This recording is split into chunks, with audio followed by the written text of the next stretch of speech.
काय नाही ग, काय यावेळी काही आपल्या झोपडीत आणू शकलो नाही.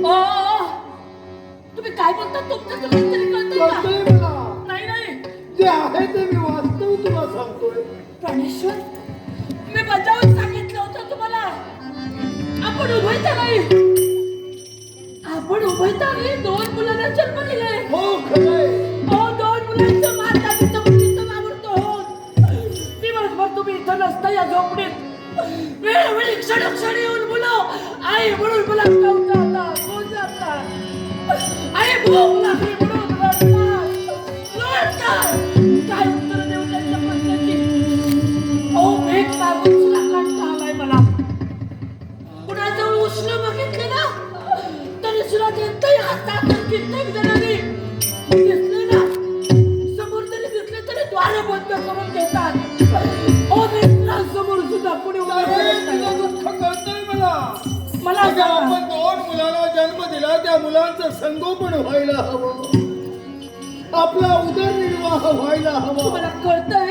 आणि हे करण्यासाठी नित्यशा लाकडं गोळा करून त्याची मोळी बांधून बाजारात विकण्याचं कार्य मी करतो. पण आणि वर कौतुकाने कळतं म्हणून सांगता काय तो देऊ मुलांच्या उत्तराला? काय देऊ त्यांच्या प्रश्नाला उत्तर? जिकडे जाते तिकडे द्वार बंद करतात. दोडी भांडी काय हवं ते करायची तयारी आहे मुलांसाठी, पण ते काम सुद्धा पुढे देत नाही. एवढे लोक कंटाळले मला. उष्ण मागून मागून कंटाळले मी. आता तर लोकांनी द्यायचं सुद्धा बंद केलंय. कसे देतील? आतापर्यंत येणारा प्रत्येक दिवस उष्ण मागूनच घालवण्याचा प्रयत्न केला होता. मागितलं पण कुणाचं काही दिलंच नाही. हे सुद्धा दिवस जातील आपले. हे सांगताना काय परमेश्वराची कृपा असेल तर आपल्याला हा पैसा भोगायला हवा. कोण बंद केलं तुमचं? तुम्हाला काही जमत नाही ते नाही. जाता लाकडाची गोळी करेल, विक्रय करेल, काहीतरी घेऊन येईल, त्याचं नाही जमत. आणि वरचढ करून मला परमेश्वराची कृपा सांगताय.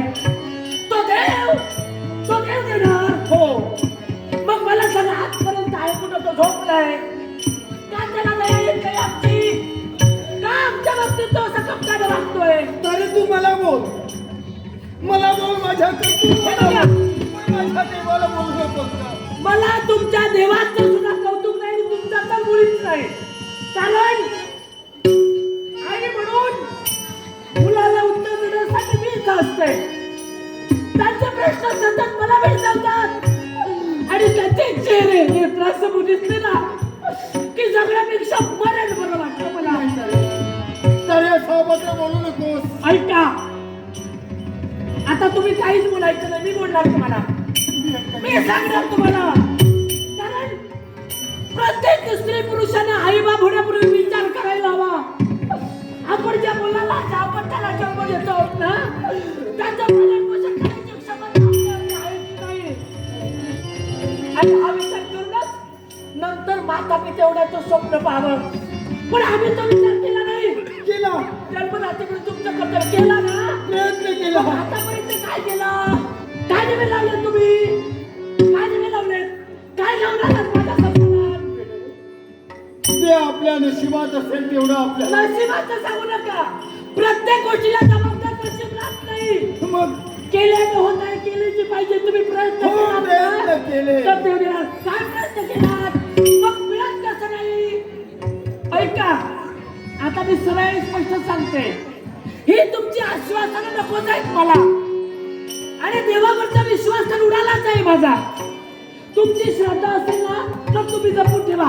पण शेवटचं सांगते, लाकडाची गोळी मिळाली नसेल ना, ठीक आहे, नको लाकडी तुमच्यासाठी जाऊ, पण भीक मागा.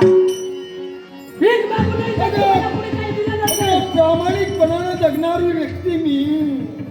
कमाल कष्ट करून स्वतःचा उदरनिर्वाह करावा. तेवढं करून कोण भरत नाही आपल्या मुलांचं. आपलं तर सोडा, पण मुलांचं सुद्धा भरत नाही म्हणून सांगते. भिक्षा मागणं. भीक मागा. आणि भीक मागायला जमत नसेल, चोरी करा. चोरी नाही. लूटमार करा. नाही तारे. दरोडा घाला.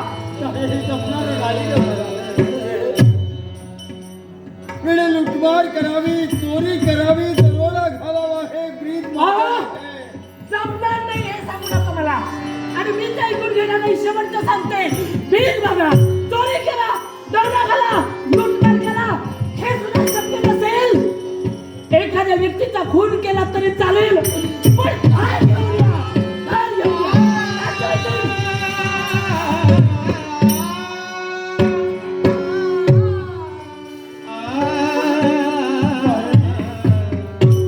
तारे माणुसकीला मूठ माती देऊन हात लावू नका मला. काय म्हणाली?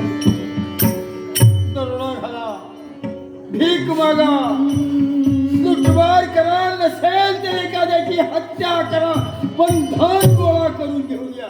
नाही झाले हे अवैध धन घेऊन जीवन जगणं आपलं धर्म नव्हे. आणि तो आपला धर्म नसताना ते मी कृत्य कसं करू? चालेल? नाही हे मला तुम्ही शिकू नका. मुलांचं पोट भरणं महत्वाचं आहे. खून करावा लागला तरी चालेल, त्याशिवाय दोन. भगवान, कोण प्रसंग माझ्या माथून निर्माण झाला ज्यानं कधीही जिवंत झाड तोडण्याची हिम्मत केली नाही. त्या उद्धवाच्या जीवनात खून करण्याचा प्रसंग यावा नाही. तर प्रामाणिकपणानं माझ्या मुलांना जे मिळत असेल तेच मी माझ्या मुलांना देणार. पण ही लुटमार माझ्याकडून होणार नाही. पण लक्षात ठेव, जातोय मी इथून, मी तोंड घेऊन जातोय.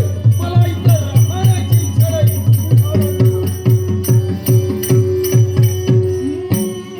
परमेश्वरा, योग्य वेळेस कळलं असं झालंय रे मला. पण मुलांची भूक हा माझा नाईलाज झालाय रे. धन हवंय, मुलांच्या भुकीसाठी काही तरी हवंय. देवा सांग, माझ्या प्रश्नाचं उत्तर दे रे. काय करू मी?